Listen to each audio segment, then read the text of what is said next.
संभाजी महाराजांना आयात आणि निर्यातीचं महत्व माहिती होतं, म्हणून मुंबईचा त्यावेळेचा जो इंग्रज गव्हर्नर होता ज्याचं नाव केजवीन, या केजवीन कडून 80,000 पॅगोडाला त्यांनी मुंबई विकत घ्यायचा प्रयत्न केलेला होता, ऍग्रीमेंट केलेलं होतं. त्या ऍग्रीमेंट इतिहासात उपलब्ध आहे.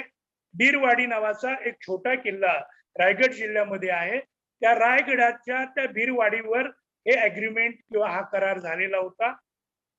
80,000 पॅगोडा रक्कम दिली गेली होती, परंतु मुंबईचा ऐन वेळेला ताबा इंग्रजांनी दिला नाही, कारण सुरतेच्या इंग्रजांनी मुंबईकरांना असा इशारा दिला की जर मुंबई संभाजीराजांच्या ताब्यात गेली तर संपूर्ण पश्चिम किनारा ताब्यात गेल्याशिवाय राहणार.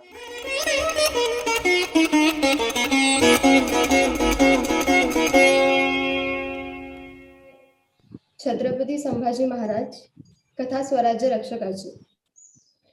प्रख्यात मराठा सम्राट ज्यांनी आपल्या असामान्य व्यक्तिमत्व, अफाट शौर्य व अजोड पराक्रमांच्या बळावर स्वराज्याची धुरा सक्षमपणे सांभाळली व संपूर्ण मराठा अंतःकरण पेटवून दिले. संस्कृत पंडित, धर्माभिमानी, आदर्श महावीर, समाजकारण, राजकारण, अर्थकारण व धर्मकारण अशा अनेक क्षेत्रात आपले निर्विवाद वर्चस्व गाजवणारे छत्रपती संभाजी महाराज यांच्या जीवनाविषयी अधिक जाणून घेण्याचा प्रयत्न आपण या व्याख्यानाद्वारे करणार आहोत. या व्याख्यानासाठी आपल्या सोबत आपले वक्ता आहेत विश्वास पाटील. विश्वासजी हे प्रशासकीय अधिकारी असून पानिपत, महानायक, संभाजी, अंगिरा, लस्ट फॉर लालबाग, चंद्रमुखी, गाभुरलेला चंद्रबनात अशा अनेक गाजलेल्या कादंबऱ्यांचे ते लेखक आहेत. 4 राष्ट्रीय पुरस्कार व 40हून अधिक साहित्यिक पुरस्कार त्यांनी आपल्या नावे केले आहेत. तर विश्वास जी, आपण अगदी बालपणापासून सुरुवात करूया शंभूराजांच्या. तर संघर्षाचं दुसरं नाव म्हणजे छत्रपती संभाजी महाराज. अगदी बालपणापासून तर मृत्यूपर्यंत त्यांच्या आयुष्यात बराच संघर्ष आपल्याला पाहायला मिळतो. तर बालपणापासून सुरुवात केली तर अगदी त्यांच्या जन्माच्या 2 वर्षानंतरच त्यांची आई म्हणजे सईबाई यांचा मृत्यू झाला. तर त्यांच्या देहांतानंतर छत्रपती संभाजी महाराजांचं आयुष्य कसं होतं, राजवाड्यात राजवाड्यातील जे सगळे काही सदस्य आहेत त्यांच्याशी त्यांचा संबंध कसा होता व विशेषतः छत्रपती शिवाजी राजांशी त्यांचा संबंध कसा होता बालपणी, हे जाणून घ्यायला आम्हाला आवडेल.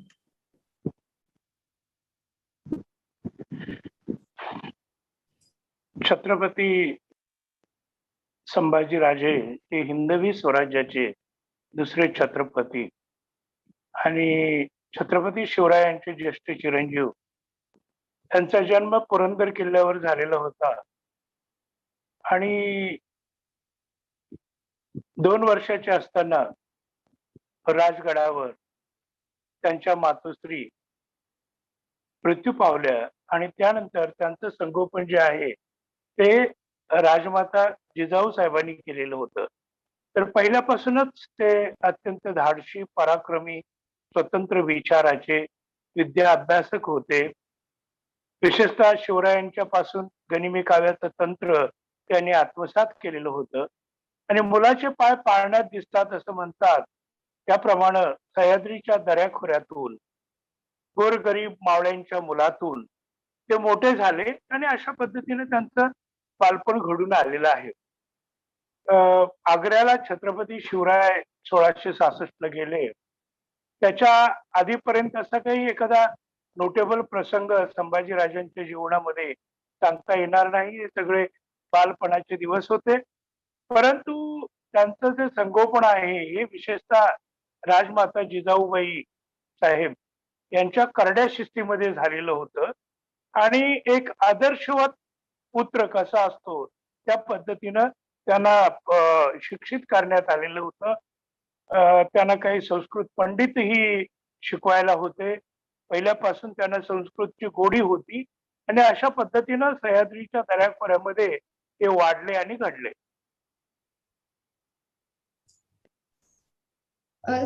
विश्वासजी, संभाजी महाराजांच्या बालपणाविषयी अनेक घटना आजकाल प्रचलित आहेत. कुणी म्हणतं की ते लहान असताना त्यांनी चक्क सिंहाचा जबडा स्वतःच्या हाताने फाडला होता. तर त्यांच्या औरंगजेबासोबत जेव्हा त्यांची भेट झाली तेव्हाचे देखील अनेक प्रसंग लोकांमध्ये प्रचलित आहेत. तर असे काही प्रसंग तुम्ही सांगू शकाल का? ते बालपणी कोण कसं सिंहाचा जबडा फाडणार ना? ह्या कपोलकल्पित गोष्टी आहे. त्याला फारसा काही ऐतिहासिक आधार नाही, पुरावा नाहीये. औरंगजेबाशी त्यांचा सामना जो झालेला आहे, तो मे महिन्यामध्ये ज्यावेळेला औरंगजेबाचा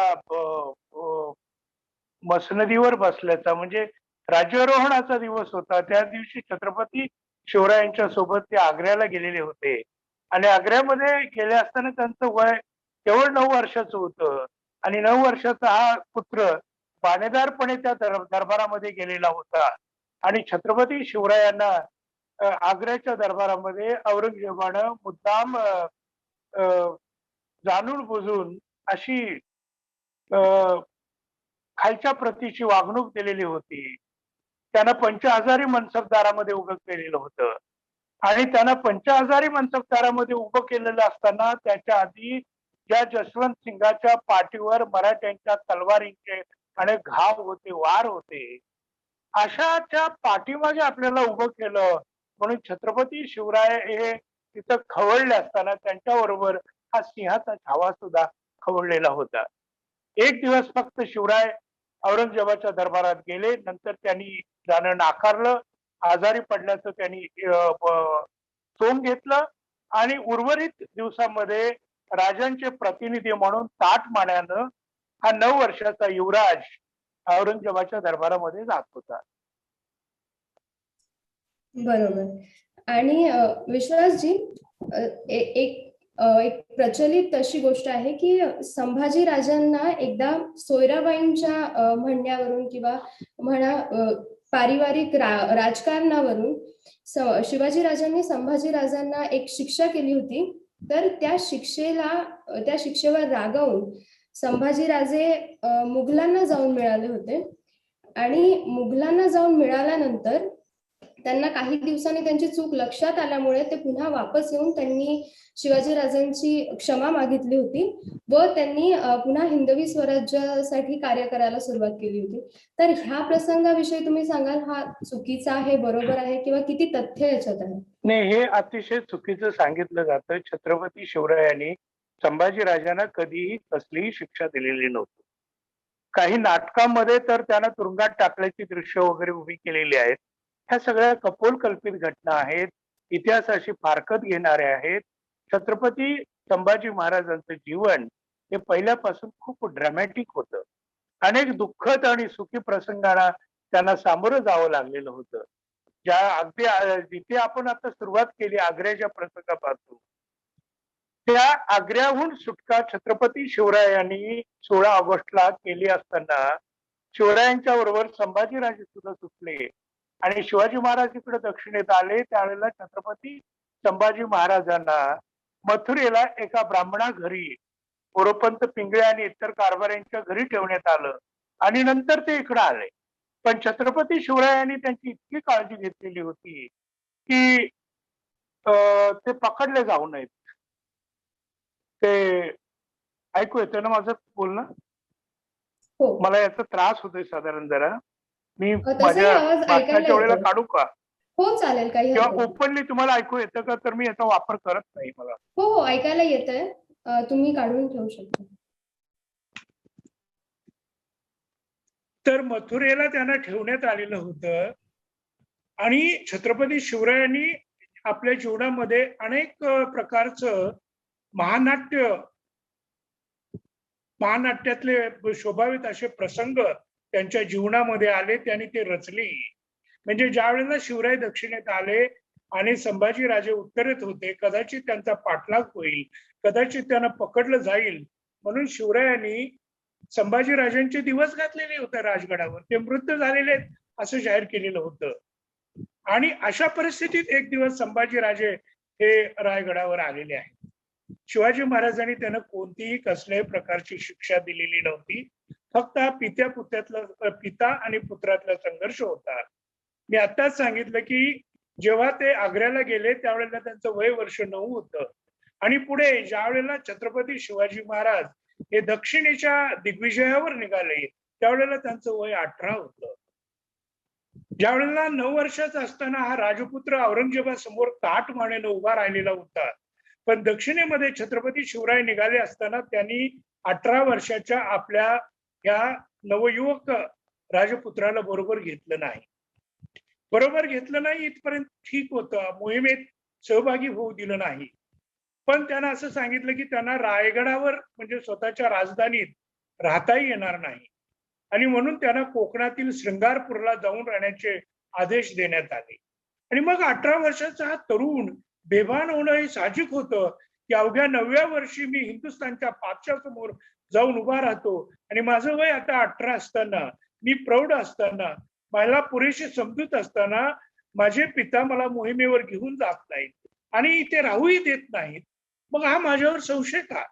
आणि याच वेळेला दिल्लेर खान छत्रपती संभाजी महाराजांना पत्र पाठवत होता, आपल्याकडे ओढून घेण्याचा प्रयत्न करत होता. ही वस्तुस्थिती आहे. आणि म्हणून या चिडलेल्या स्थितीत हे संभाजीराजे जाऊन दिल्लेर खानाला मिळाले. याच्यामध्ये एक लक्षात घ्या, कुठलीही संस्था उभी राहते त्यावेळेला त्या संस्थेतल्या पहिल्या पिढीतले लोक त्यागातून, संघर्षातून उभे राहतात. पुन्हा पुन्हा जशी संस्था मोठी होते किंवा व्यक्ती मोठी होते तशी त्यांच्या सभेत असणारे लोक हे भ्रष्टाचाराकडे वळतात. त्याचप्रमाणे शिवरायांच्या दरबारातले अनेक जाणते सरदार, अनेक जाणते प्रधान सुद्धा भ्रष्टाचारी मार्गाला लागलेले होते आणि त्यांचा भ्रष्टाचार उघड करण्याचं काम हा तरुण कोवळा संभाजी राजा हे युवराज करत होते. आणि त्यामुळे काही कारभारी त्यांच्यावर नाराज होते आणि त्या कारभाऱ्यांनी आणि सोयराबाईंनी असा कट केला की शंभूराजांना दक्षिणेत न्यायचं नाही. आणि म्हणून शंभूराजे चिडलेले होते आणि ह्या मनस्थितीमध्ये दिल्लेर खानाला जाऊन मिळाले. दिल्लेर खानाला मिळाल्यानंतर त्यांची भाषा काय होती की मी दुसरा सह्याद्री सारखा पुन्हा मी नवा सह्याद्री तयार करेन किंवा नवा संघर्ष उभा करेन. पण ते तिकडे गेल्यावर त्यांच्या असं लक्षात आलं की दिल्लेर खान हा औरंगजेबासाठी प्युअरली पूर्णतः काम करतोय. संभाजीराजे त्यावेळेला गेले त्यावेळेला त्यांच्या समवेत त्यांची धर्मपत्नी दुसरी ज्यांचं नाव दुर्गा राणी साहेब होत्या आणि राणू अक्का होत्या. आणि दुर्गाबाईंना त्यावेळेला दिवस गेलेले होते, 7-8 महिन्याचं पोटात बाळ होतं. आणि या वेळेला छत्रपती शिवरायांनी संभाजी महाराजांना पत्र लिहिली की बाळा किंवा लेकरा माझ्यावर नाराज होऊ नकोस, तू स्वराज्यात परत ये. आणि मग ह्या संभाजी राजांच्या धर्मपत्नी आणि भगिनींनी सांगितलं की लाख मेले तरी चालतील पण लाखाचा पोशिंदा उरला पाहिजे. या न्यायाने तुम्ही छत्रपती शिवरायांना जाऊन मिळा. आणि पन्हाळ्याला झाल्यानंतर शिवाजी महाराजांनी त्यांना प्रभावलीचा नवीन प्रांत दिला. त्या ठिकाणी शिक्षा वगैरे होण्याचं काही कारण नव्हतं. हा पिता पुत्रामधला समज गैरसमजाचा भाग होता. आणि त्यानंतर एक कर्तव्यदक्ष पिता आणि महाकर्तव्यदक्ष पुत्र एकत्र आले आणि मग दोघातली कटुता टळली आणि सगळं सुरळीत झालं.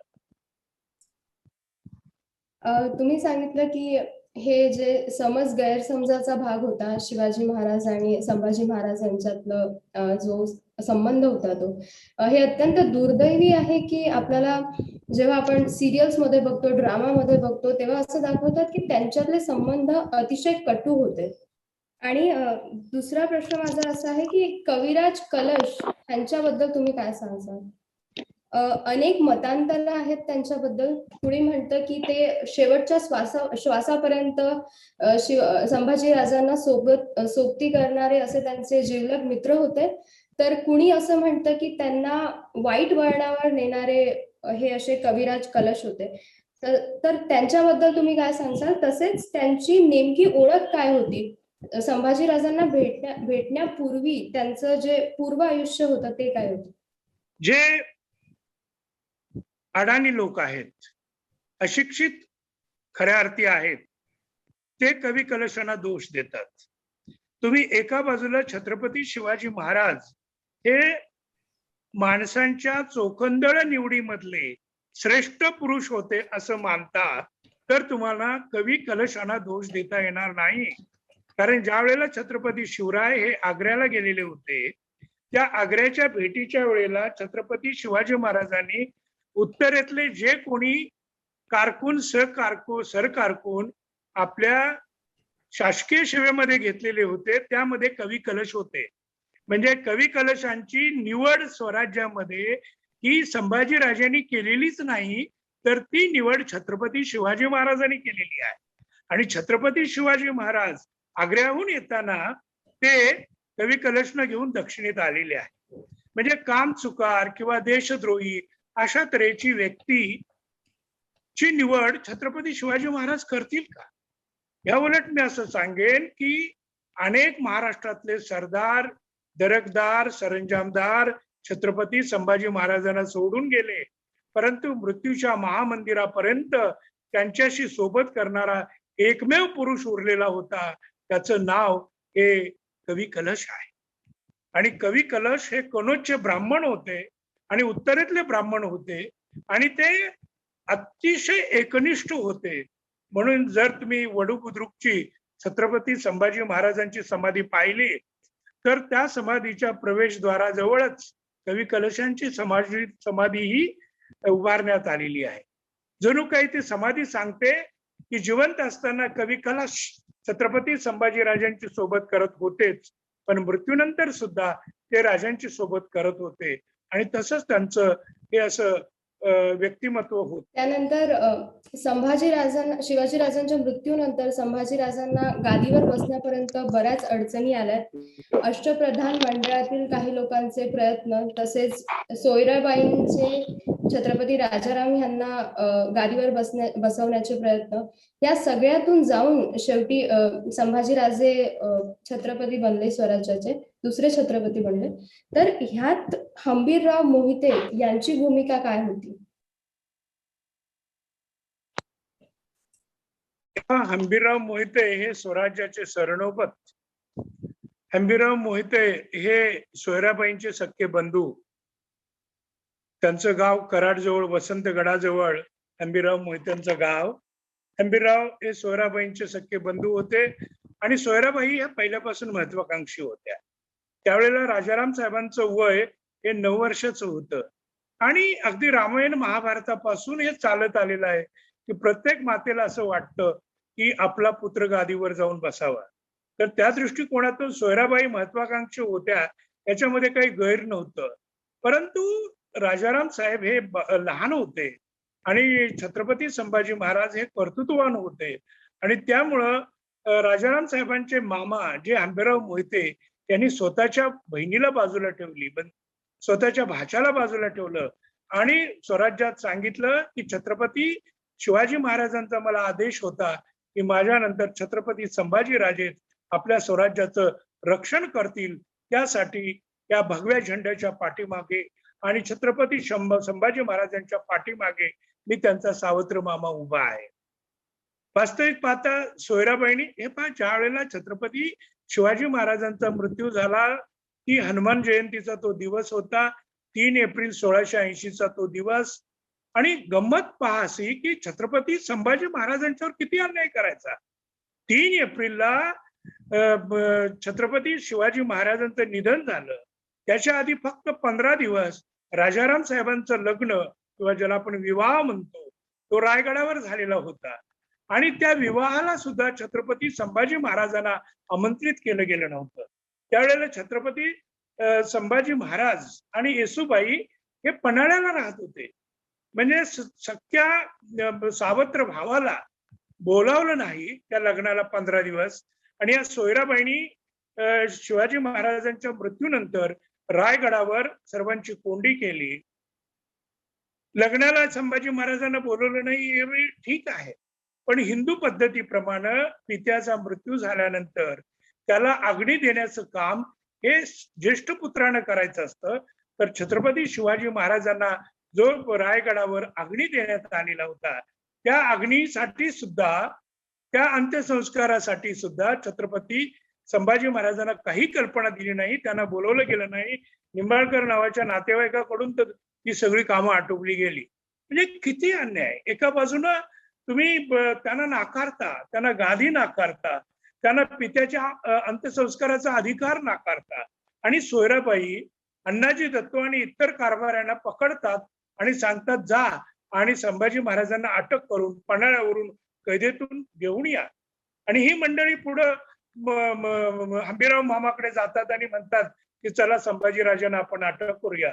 पण हंबीराव मामा हे स्वराज्य रक्षक होते, स्वराज्या बाबतीत दक्ष होते, म्हणून त्यांनी या कारभाऱ्यांनाच कैद केली आणि संभाजी महाराजांच्या समोर आणले.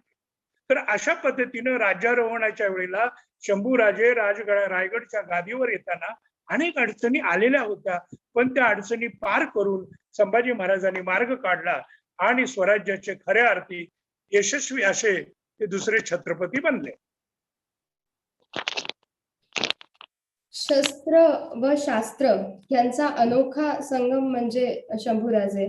त्यांची शस्त्रविद्या व त्यांचा शास्त्र ज्ञानाविषयी तुम्ही काय सांगाल? त्यांची लिखाण रचना तसंच त्यांचं शस्त्र आणि शस्त्रांचं ज्ञान याविषयी काय सांगाल? ते संस्कृत पंडित होते, त्यांनी नखशिका आणि 2-3 संस्कृत ग्रंथ लिहिलेले होते. ते ग्रंथ आज काशीच्या एका ग्रंथालयामध्ये उपलब्ध आहेत. संस्कृतचे मोठे ते उपासक होते, विशेषतः श्रंगारपुरामध्येच अनेक दिवस त्यांनी अध्ययन केलेलं होतं. आणि शस्त्राच्या बाबतीत म्हणाल तर एक ॲब कॅरे नावाचा एक फ्रेंच संशोधक किंवा प्रवासी त्या काळात रायगडला आलेला होता.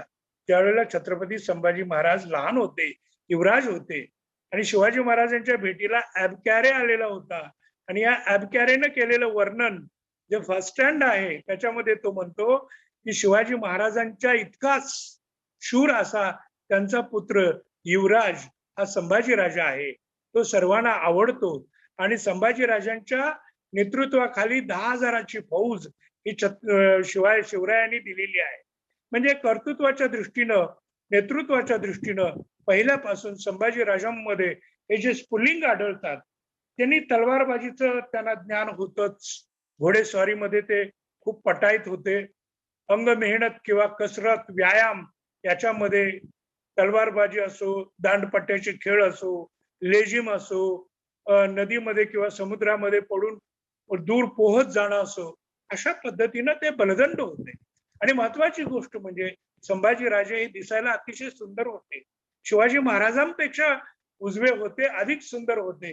आणि म्हणून मी वर्णन केलेलं आहे की माझ्या त्या कादंबरीमध्ये येसुबाई म्हणतात की मदन देवाच्या पंक्तीला जर शंभूराजे भोजनास बसले तर मदन देवाची प्रतिमा मलिन होईल यांचं सौंदर्य पाहून.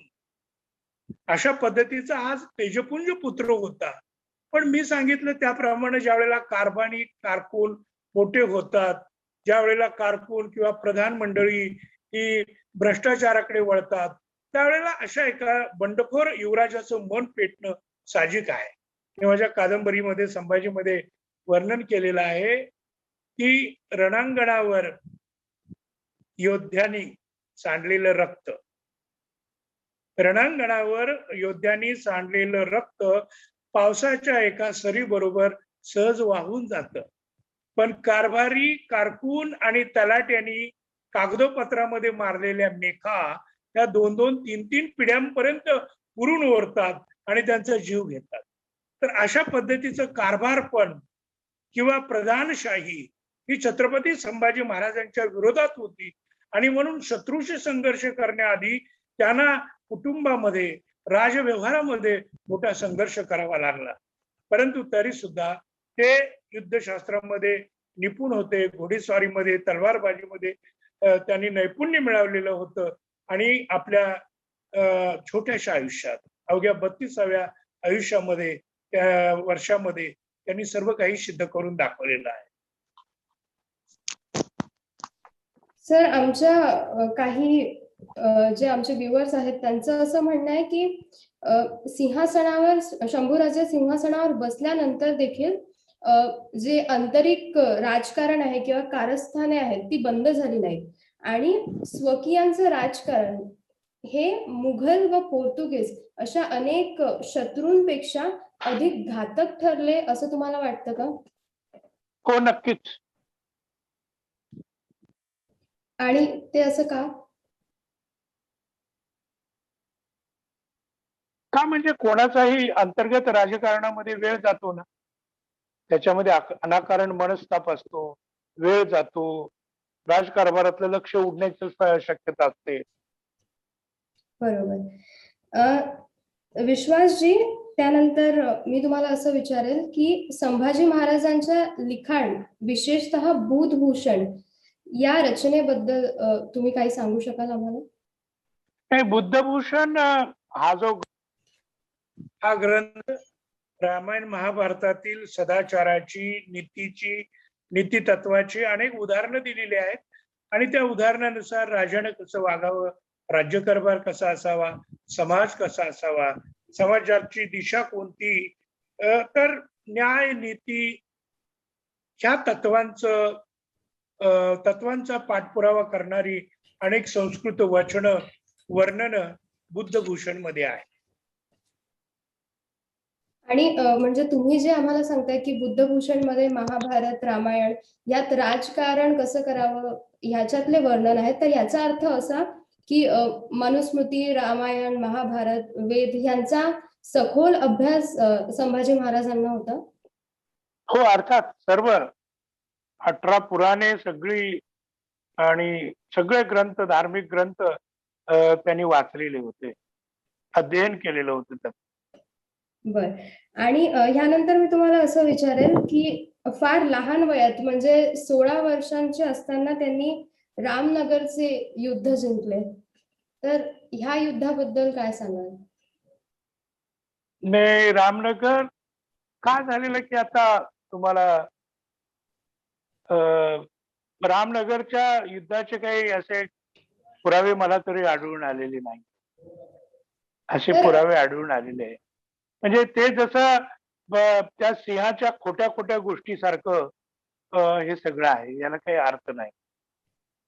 तर मग जर हे सगळं म्हणजे सिंहाच्या गोष्टीसारखं एक रचवलेली गोष्ट आहे, तर त्यांनी त्यांचं सगळ्यात पहिलं युद्ध कधी लढलं? त्यांची जी बुऱ्हाणपूरची स्वारी ही महत्वाची स्वारी होती. बुऱ्हाणपुरामध्ये त्यांनी तलवार गाजवलेली होती. आणखी अनेक ठिकाणी तशी जवळजवळ संभाजी महाराजांच्या आयुष्यात त्यांनी एकूण 107 लढाया खेळलेल्या आहेत. दक्षिणेतल्या लढायांचं अगदी त्रिचंडापल्लीपर्यंत अनेक लढाया खेळलेल्या आहेत. पण त्याच्यामध्ये असं विराट युद्धाचं असं रामायण, महाभारत किंवा असं काही त्याला स्वरूप नव्हतं. आणि त्यानंतर मी तुम्हाला असं विचारेल की औरंगजेबाला जवळपास 1 दशक त्यांनी डेक्कन या भागात गुंतवून ठेवलं आणि त्याला उत्तरेकडे काही मोहीम, फार काही अशी मोठी मोहीम गाजवायला त्यांनी तिथे थारा दिला नाही. तर म्हणजे मराठ्यांचे इतकं लहान सैन्य मुघलांच्या अफाट सैन्यासमोर छत्रपती संभाजीराजेंच्या नेतृत्वाखाली कसं टिकलं, आणि काय त्यांच्या लीडरशिप, त्यांच्या नेतृत्वाच्या काय सगळ्या क्वालिटीज होत्या, त्याबद्दल काय सांगाल? वस्तुस्थिती अशी आहे की मराठा आर्मी एक आपण लक्षात घ्या, ज्या वेळेला महाराष्ट्रावर औरंगजेब चालून आलेला होता, शेवटी या निमित्तानं मनामध्ये जी एक तुलना येते छत्रपती शिवाजी महाराज आणि छत्रपती संभाजी महाराज. ज्या वेळेला पुरंदरचा तह झाला त्यावेळेला औरंगजेबाचे फक्त 2 सरदार महाराष्ट्रावर आलेले होते, एक मिर्झा राजा जयसिंग आणि दुसरा दिल्लेर खान. औरंगजेबाची फक्त 40,000ची फौज महाराष्ट्रावर चालून आलेली होती जेव्हा शिवाजी महाराज हयात होते. आणि हे 2 सरदार आणि 40,000च्या फौजेनं स्वराज्याला एवढा त्रास दिलेला होता की शिवाजी महाराजांना अत्यंत नामुष्कीचा असा पुरंदरचा तह करावा लागला, त्याच्यावर सही करावी लागली आणि जुलमाचा रामराम रोखण्यासाठी शिवरायांना मनात नसताना आग्र्यापर्यंत औरंगजेबाच्या दरबारामध्ये जावं लागलं. आणि संभाजीराजे ज्या वेळेला गादीवर आले त्यावेळेला शिवराय नाही, औरंगजेबाचे आता 2 सरदार नव्हे तर 31 सरदार महाराष्ट्रावर चालून आलेले आहेत. आणि औरंगजेबाची फौज ही 5 लाखाची फौज आणि 4 लाख जनावर महाराष्ट्रावर चालून आलेली आहे. इतिहास आम्हाला काय सांगतो की ज्या वेळेला औरंगजेबाचा कॅम्प किंवा तळ कुठे पडायचा त्यावेळेला त्या फौज एवढी 4-4 लाख जनावर आणि 5 लाख माणसं, त्याचा आकार एवढा मोठा असायचा की 25-25 किलोमीटर दूर असा तो तळ पडायचा. एवढं विराट सेना समुद्र महाराष्ट्रावर चालून आलेला होता. आणि एक लक्षात घ्या की अगदी अनेक जदुनाथ सरकारांपासून ते अनेक बंगाली इतिहासकारांचा सुद्धा वेध घेतला किंवा आपल्या अवराचीन आणि प्राचीन दृष्टिकोनातून सुद्धा पाहिलं तर शिवाजी महाराज आणि संभाजी महाराज यांच्या काळात महाराष्ट्राची फौज कधीही 1 लाख किंवा 1.25 लाखाच्या वर कधीही नव्हती. अशाही परिस्थितीत संभाजी महाराजांनी सलग 9-9.5 वर्ष या औरंगजेबाला कसं खिळवून ठेवलं? याचं कारण त्यांची स्ट्रॅटेजी काय तर सह्याद्री पर्वत हाच त्यांचा पोलादी अंगरखा होता. आणि या पोलादी अंगरख्याच्या आधारानं ते औरंगजेबाशी सामना करत होते. एक लक्षात घ्या की औरंगजेब आल्यानंतर त्याची 4 लाखाची फौज घेऊन अनेक वर्ष तो होता, तो कधीही सह्याद्रीमध्ये घुसला नाही. एक तर त्याचं धाडस झालं नाही आणि दुसरं असं की 4 लाख जनावरांना जे पाणी लागतं ते पाणी किंवा तेवढा चारा हा सह्याद्रीमध्ये मिळणं शक्य नव्हतं. जनावर उपाशी मेली असती. तर हा भीमा नदीच्या काठानं यांची फौज चालायची.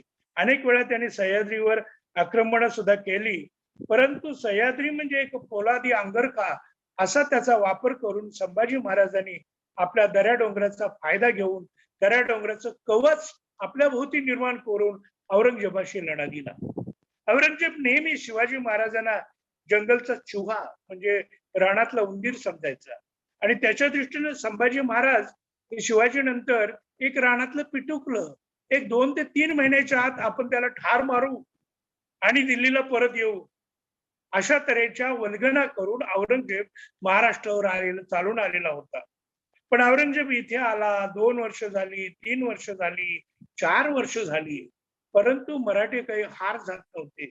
संभाजीराजांचा पराभव होत नव्हता. नाशिक जवळ दिंडोरी तालुक्यात रामशेज नावाचा एक किल्ला आहे. हा एक किल्ला घेण्यासाठी औरंगजेबाला जवळजवळ आपले 5 सरदार बदलावे लागले आणि 5.5 वर्ष लागले. ज्या वेळेला 3-4 वर्ष झालेली होती त्यावेळेला औरंगजेबाच्या लक्षात आलं की संभाजी हटत नाही, संभाजी राजा मिटत नाही आणि म्हणून औरंगाबादला जो दरबार भरलेला होता त्या दरबारामध्ये या औरंगजेबानं असं नाटक केलं की 31 सरदार समोर उभे आहेत, त्यांच्या समोर हा बादशाह उभा राहिला आणि आपल्या डोक्याचा किमांश किंवा ज्याला आपण राजमुकुट म्हणतो तो हिऱ्या माणकांचा राजमुकुट, कोट्यावधी रुपयांचा तो राजमुकुट त्या औरंगजेबाने हातामध्ये घेतला आणि तोडला मोडला फेकून दिला आणि सर्वांसमोर त्यांनी कसम खाली, शपथ घेतली की जोपर्यंत संभाजी महाराजांचा मी पराभव करत नाही, त्यांना नेस्तनाभूत करत नाही, धुळीस मिळवत नाही, तोपर्यंत माझ्या डोक्यावर मी हा किमांश किंवा राजमुकुट घालणार नाही. आणि पुढे 5-6 वर्ष या दिल्लीच्या बादशाला दख्खनेच्या राणावनातून भुंड्या डोक्यानं फिरायला लावलं ते संभाजी राजाने. म्हणजे अशा अर्थी इथल्या नद्यांचा, इथल्या पहाडांचा, इथल्या दऱ्याखोरांचा, इथल्या निसर्ग संपत्तीचा वापर करून औरंगजेबाला सळो की पळो छत्रपती संभाजी महाराजांनी करून सोडलेलं होतं. हा इतिहास आहे. तर त्यांच्या युद्ध कौशल्या पलीकडे संभाजी राजांच्या शासनाविषयी व त्यांचे रयतेसोबतच्या संबंधांविषयी काय सांगाल? शासकीय काय? युद्धापलीकडे संभाजी राजांचं शासन, त्यांच्या स्वराज्यातल्या शासनाविषयी व त्यांच्या रयते सोबतच्या संबंधांविषयी तुम्ही काय सांगाल?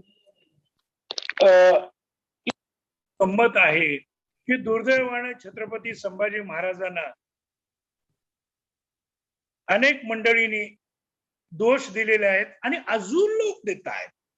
अजून लोक म्हणतात की संभाजी महाराजांनी सोयराबाईंचा मर्डर केला किंवा खून केला.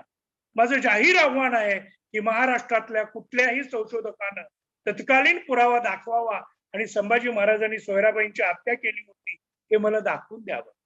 छत्रपती संभाजी महाराजांनी कोकणातल्या बाकरे शास्त्री या नावाच्या शास्त्र्यांना गादीवर आल्यानंतर वर्षभरानं जे दानपत्र लिहून दिलेलं आहे, त्या दानपत्रामध्ये त्यांनी उल्लेख केलेला आहे की माझी सावत्र माता सोयराबाई या स्फटिकाहून स्वच्छ आहेत, सुंदर आहेत, पवित्र आहेत.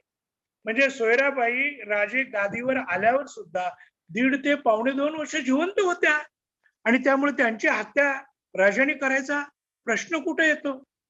त्याच पद्धतीनं छत्रपती संभाजी महाराजांच्यावर जी नाटकं लिहिली, अनेक जवळजवळ 125 नाटकं लिहिली गेलेली आहेत आणि त्या प्रत्येकामध्ये संभाजी महाराज हे मद्यपी आहेत, तुळसा, सरसा, गोदा कुठल्या ना कुठल्या बाईच्या पाठीमागे लागलेले आहेत.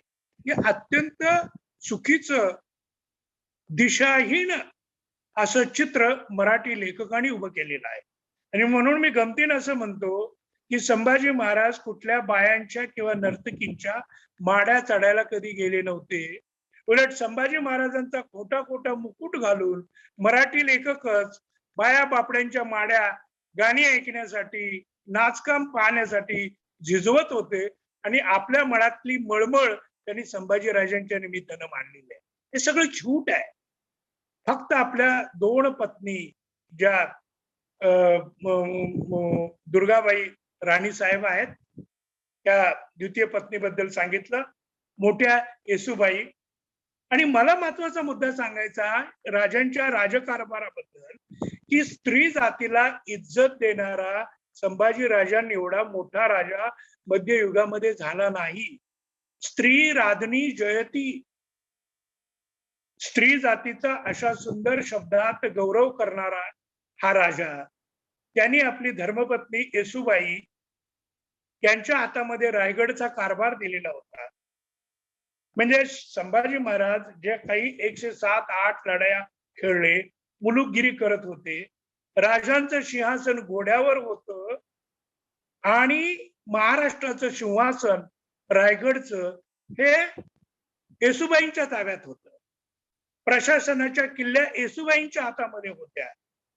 कारण राजे नेहमी गडाच्या बाहेरच होते, कायम मुलुकगिरीवर, रणांगणावर होते आणि महाराष्ट्राचा कारभार एक स्त्री चालवत होती आणि त्या महास्त्रीचं नाव महाराणी येसूबाई. म्हणजे खऱ्या अर्थी बाया बापड्यांच्या नावानं बदनाम केलेला, काही गुंड विद्वानांनी बदनाम केलेला हा राजा स्त्रियांच्या बाबतीत किती त्यांच्या भावना स्वच्छ आणि सुंदर होत्या आणि स्त्री जातीला प्रतिष्ठा देणारा हा एक महान राजा होता. दुसरी गोष्ट असं की शेतीचे प्रयोग त्यांनी केले, सुधारणेचे प्रयोग केले. महाराष्ट्रामध्ये वाहतं पाणी अडवलं पाहिजे, धरणं बांधली पाहिजेत आणि धरणं बांधून पिकं वाढवली पाहिजेत. म्हणून रत्नागिरीच्या बाजूला पहिलं धरण हे छत्रपती संभाजी महाराजांच्या काळात बांधून झालेलं आहे.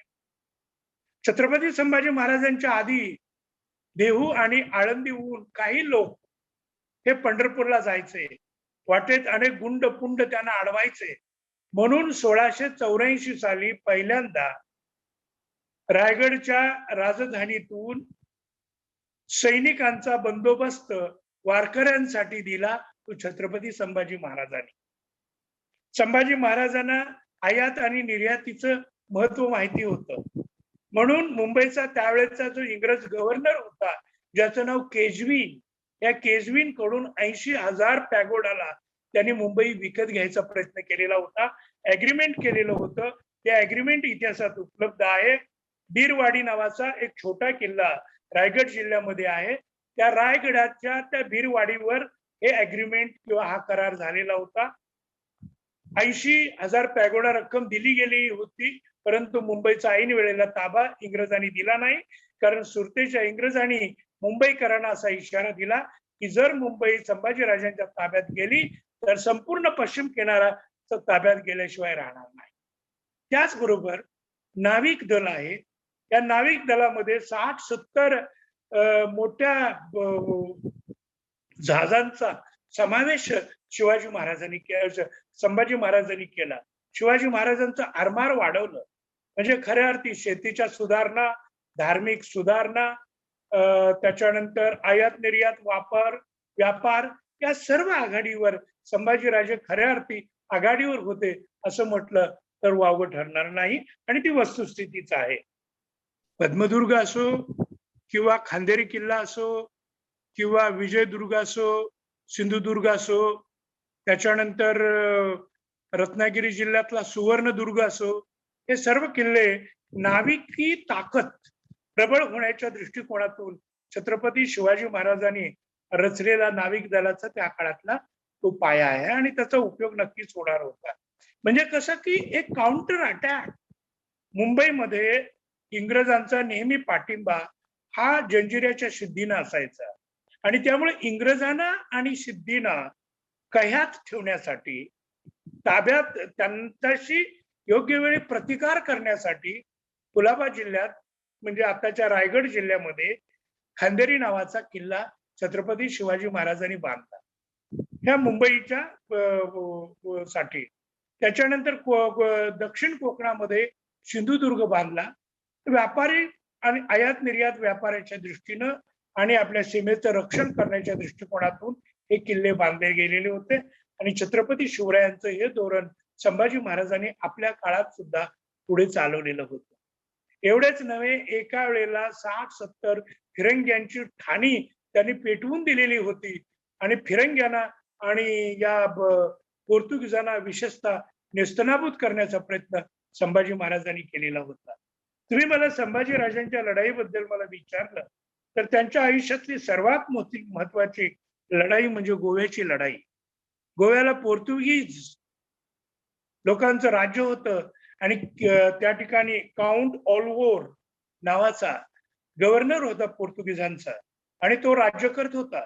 छत्रपती संभाजी महाराजांनी त्यावेळेला पणजी पेटवून दिलेलं होतं. गोव्यातले 30 ते 40 किल्ले पादाक्रांत केलेले होते. तुम्हाला आश्चर्य वाटेल पण गोव्यामध्ये पूर्वीचा जर आढावा घेतला तर 64 ते 65 किल्ले आहेत. त्यापैकी 40 किल्ले संभाजीराजांनी जिंकलेले होते. गोवा जिंकून घेतलेलं होतं आणि काउंट अल्वोरचं पोर्तुगालच्या राजाला त्यांनी लिहिलेलं पत्र इतिहासामध्ये उपलब्ध आहे. तो असं म्हणतो की शिवपुत्र संभाजीचा रेटा एवढा प्रचंड आहे की आम्ही पणजीची आमची राजधानी सोडून सगळा आमचा खजिना घेऊन कसे बसे समुद्रात दूर एका बोटीवर जाऊन आम्ही मुक्कामी राहिलेलो आहे. एवढा संभाजी महाराजांचा तडाखा आहे. तर खऱ्या अर्थी एका वेळेला हा राजा फक्त औरंगजेबाशी लढत नव्हता, त्यांचा पंचशाहीशी एक प्रकारचा हा झुंजार प्रतिकार होता. एका बाजूला तो विजापूरकरांशी लढत होता, दुसरीकडे कुतुबशाहीशी लढत होता, तिसरीकडे पोर्तुगीजांशी लढत होता, चौथीकडे त्याने जंजिरा नावाचा किल्ला घेण्याचा प्रचंड धाडशी असा प्रयत्न केलेला होता आणि पुन्हा मोगल म्हणजे 5 ते 6 बलाढ्य शत्रूची हा शिवरायांचा कर्तृत्ववान राजपुत्र आजन्म संघर्ष करत होता. विश्वासजी, धर्म परिवर्तन किंवा घर वापसी जे संभाजी महाराजांनी घर वापसीचे जे प्रयत्न केले होते किंवा ज्या त्यांच्या काही लोकांचे त्यांच्या मनाविरुद्ध धर्म परिवर्तन केलं होतं त्यांना त्यांनी हिंदू धर्मामध्ये वापस आणलं होतं, अशा बऱ्याच कथा किंवा असे बरेच एव्हिडन्स आजकाल प्रचलित आहेत. तर त्याबद्दल तुम्ही काही विस्तार त्याचा करू शकाल? धर्मामध्ये परत घेण्याचं धोरण किंवा धर्मशुद्धीकरणाचं धोरण मर्यादित स्वरूपात शिवाजी महाराजांनी आणि नंतर संभाजी महाराजांनी सुद्धा राबवलेलं होतं. नेताजी पालकर यांना मनाच्या विरोधात किंवा औरंगजेबाच्या दबावानं मुसलमान धर्म स्वीकारावा लागला. नंतर 10 वर्षांनी ते महाराष्ट्रात आले. मग शिवाजी राजांनी त्यांना परत आपल्या हिंदू धर्मामध्ये घेतलं.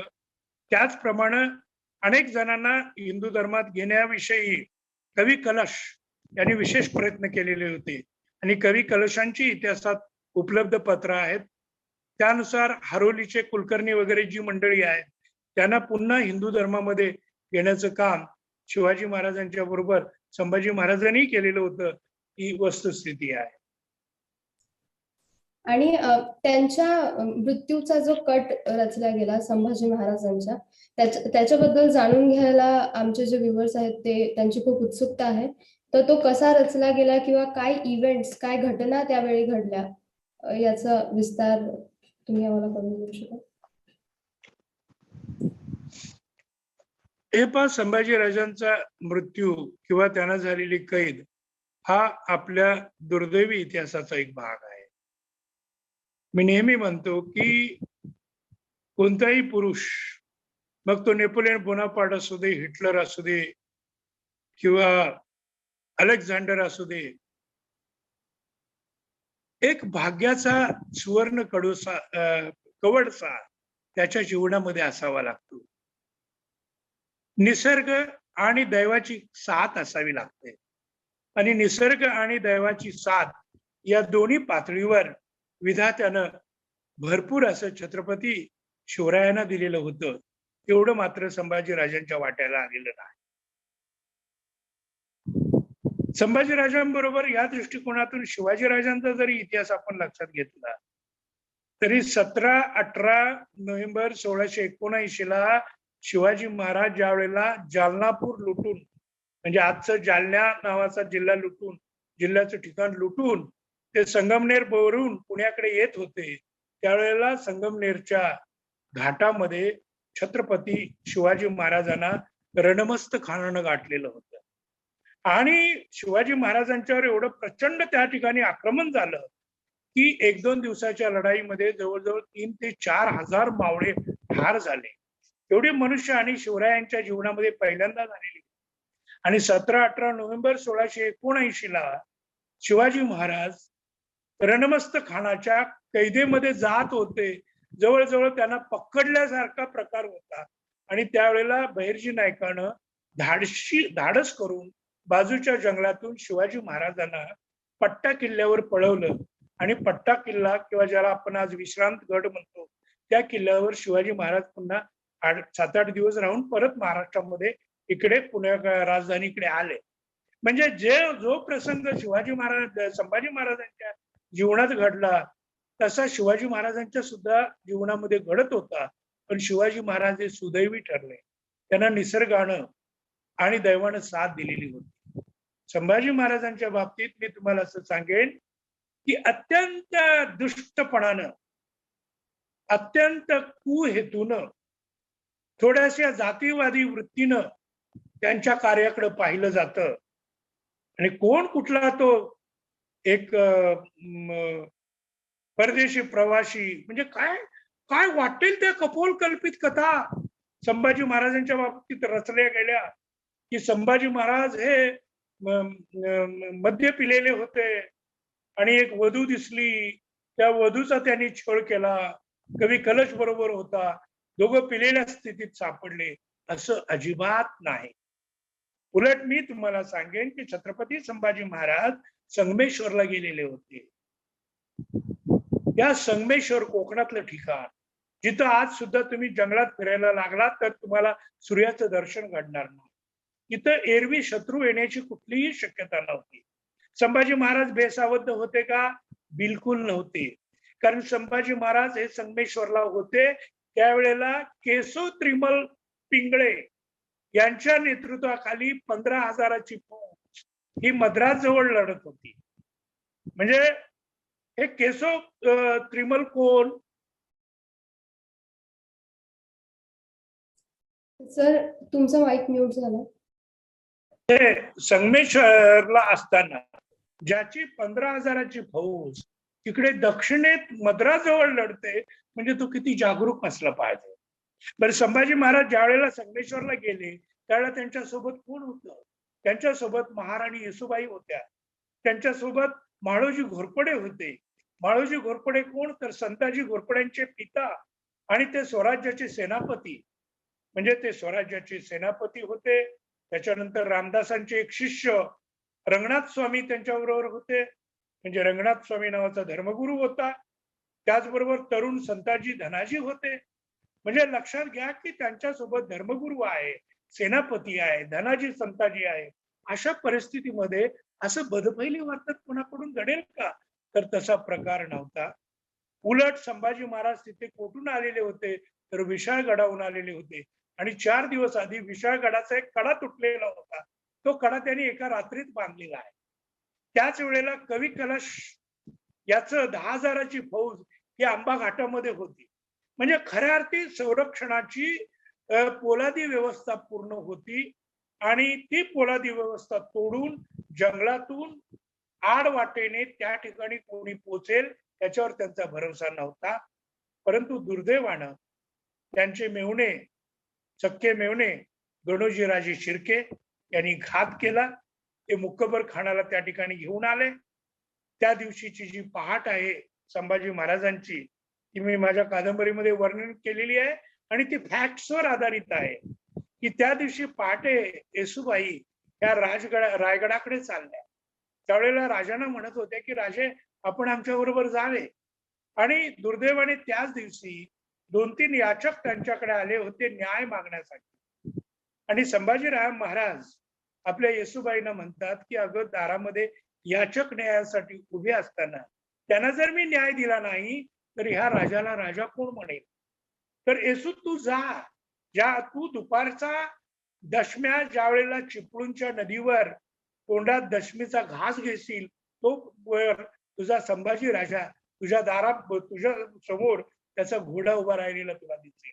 एवढा कॉन्फिडन्स, इतका आत्मविश्वास त्यांना होता की त्या ठिकाणी कोणी येणार नाही.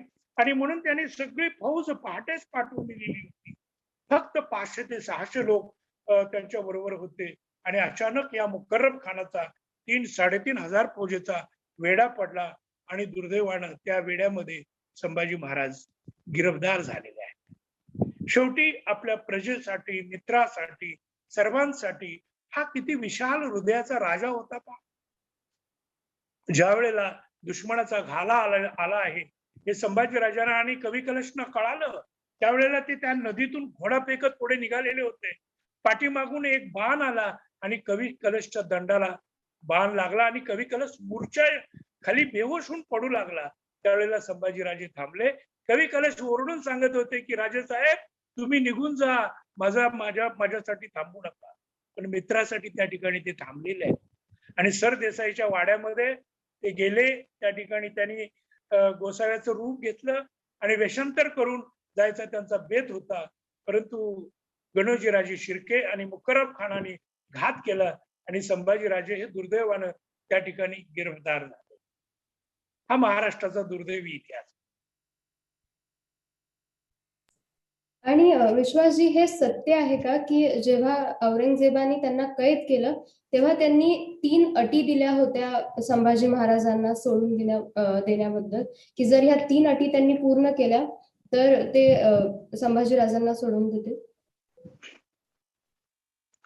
असं नाटकी पद्धतीने 3 अटी दिल्या आणि मग 3 अटीपैकी काय करायचं असं काही नव्हतं.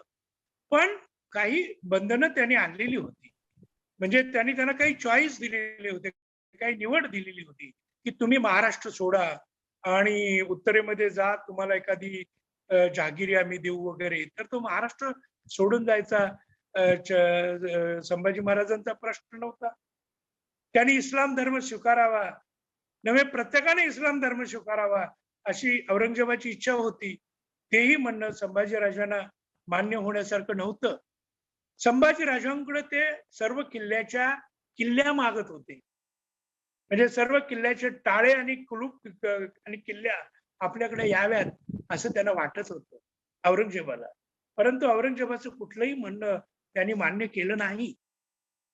आणि ह्या दोन्ही राण्या हे शेवटपर्यंत लढलेल्या आहेत. शेवटी मनुष्य राजकारणात असो, उद्योगात असो, शेवटी काम कोणासाठी करतो? सायंकाळी कामावरून घरी गेल्यावर घरातल्या आपल्या सुविद्य पत्नीचा आवाज, आपल्या मुलांचे आवाज, त्यांच्याशी हितगुज हेच त्याच्या साफल्याचे क्षण असतात ना. त्याच पद्धतीनं संभाजी महाराजांची जी दिलेरखानाच्या वेळेला अडकलेली होती औरंगजेबाकडे धर्मपत्नी दुर्गाबाई, हिची कन्या 8-9 वर्षाची मोठी झालेली होती कमळजा. औरंगजेबाला वाटलं की आपल्या स्त्रिया पोरांच्या बचावासाठी फत्तराला सुद्धा पाझर फुटतात आणि म्हणून त्या हिशोबाने त्याने राजकारण केलं. दुर्गाबाई आणि राणू अक्का कमळजाला संभाजी महाराजांच्या समोर सोडलं आणि त्यांच्या बचावासाठी काही राजकीय व्यवहार करायचा प्रयत्न केला. पण त्या महान स्त्रियांनी, विशेषतः दुर्गाबाईंनी सांगितलं की राजे, आम्हाला 8-9 वर्ष वैधव्याची सवय लागलेली आहे. आम्ही विधवा झालो तरी चालेल, पण महाराष्ट्र सदवा राहिला पाहिजे. शिवप्रभूचं हिंदवी स्वराज्य टिकलं पाहिजे, म्हणून तुम्ही कुठल्याही पद्धतीचा समझोता करू नका. आणि तीच भूमिका ही येसुबाईंनी सुद्धा घेतलेली होती. आणि संभाजी महाराज जरी मिळाले तरी मराठ्यांचा कुठलाही किल्ला हातात मिळत नव्हता, तो लढल्याशिवाय मिळणार नव्हता. संभाजीराजांसाठी किल्ल्या द्यायला कोणी तयार नव्हतं. राजांचे तसे आदेश होते.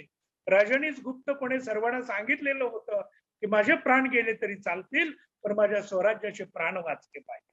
आणि ही त्यांची अशी कठीण भूमिका, वज्रासम भूमिका बघून औरंगजेब मात्र मग शेवटी खवळला आणि त्यानं संभाजीराजे आणि कवी कलश यांच्या हत्येचा निर्णय घेतला. आणि त्या पद्धतीनं त्यांनी तुळापूरला दोघांच्या हत्या केल्या. बरोबर. विश्वासजी, तुम्ही आम्हाला तुमचा अमूल्य वेळ दिलात आणि पूर्ण 1 तास आम्ही जितके पण काही प्रश्न विचारलेत त्यांची उत्तरं दिलीत व तसेच खूप सारे जे चुकीचे मतं बनलेली आहेत ड्रामा, सिरियल किंवा नाटकं बघून त्या मतांना तुम्ही एक सत्तेची आम्हाला पारख करून दिली. त्याबद्दल आम्ही तुमचं खूप खूप मनापासून धन्यवाद देतो. तसेच मला असं वाटतं की माझ्या कादंबरीचं वाचन आणि चिंतन मनन योग्य प्रकारे व्हावं आणि मग त्यातून माझी भूमिका आपल्याला कळेल. मराठीत ती कादंबरी आहेच, पण अलीकडे वेस्टलँड नावाच्या संस्थेनं ती इंग्रजीमध्ये सुद्धा आणलेली आहे. आणि महाराष्ट्रामध्ये मला आश्चर्य वाटलं की मराठी वाचकांपेक्षा तर इंग्रजी वाचक जास्त झालेले आहेत आणि ती इंग्रजीत शिकणारी मुलं सुद्धा तो ग्रंथ वाचतायत. आणि खऱ्या अर्थी दूध का दूध, पाणी का पाणी हे पाहायला पाहिजे. अजून सुद्धा जबाबदार माणसं, जबाबदार व्यक्ती छत्रपती संभाजी महाराजांना कुणी ठरवतात, त्यांना त्यांच्याविषयी नको ते आधार नसताना आरोप करतात, ही अत्यंत दुर्दैवाची गोष्ट आहे. आणि म्हणून मला लेखक आणि संशोधक या नात्यानं खूप दुःख होत. आणि या निमित्तानं मला एवढंच सांगायचं आहे, तुमच्या निमित्तानं, या कार्यक्रमाच्या निमित्तानं, छत्रपती शिवाजी आणि संभाजी महाराज यांच्याकडून नव्या पिढीनं किंवा महाराष्ट्रानं काय शिकावं. तर मी 1-2 वाक्यात असं सांगेन की राष्ट्रासाठी साफल्यपूर्ण जीवन कसं जगावं हे छत्रपती शिवाजी राजांच्या चरित्रापासून शिकावं आणि राष्ट्रासाठी मरावं कसं हे छत्रपती संभाजी राजांकडून शिकावं. या दोन्ही राजांकडून हे 2 धडे घेतले तर आपला भविष्यकाळ खूप उज्ज्वल आहे असं मला वाटतं. खूप खूप धन्यवाद विश्वासजी. आपल्याकडे एक शेवटचा प्रश्न आहे शुभम यांच्याकडनं. ते असे विचारत आहेत की संभाजी महाराजांच्या आहाराबद्दल इतिहासात काही नोंदी आहेत का? ते शाकाहारी होते की मांसाहारी? ते शाक्तपंथी होते, त्यामुळे ते मांसाहारी होते. पण उगाच अवाढव्य खूप जेवायचे किंवा व्यायाम करायचे असं म्हणतात, ते फारसं काही त्याच्या बाबतीत आधार नाही काही. विश्वासजी, तुम्ही तुमचा वेळ दिलात, तसेच ऑडियन्स आमच्याशी जोडले गेलात त्याबद्दल खूप खूप धन्यवाद. नमस्कार. नमस्कार, धन्यवाद.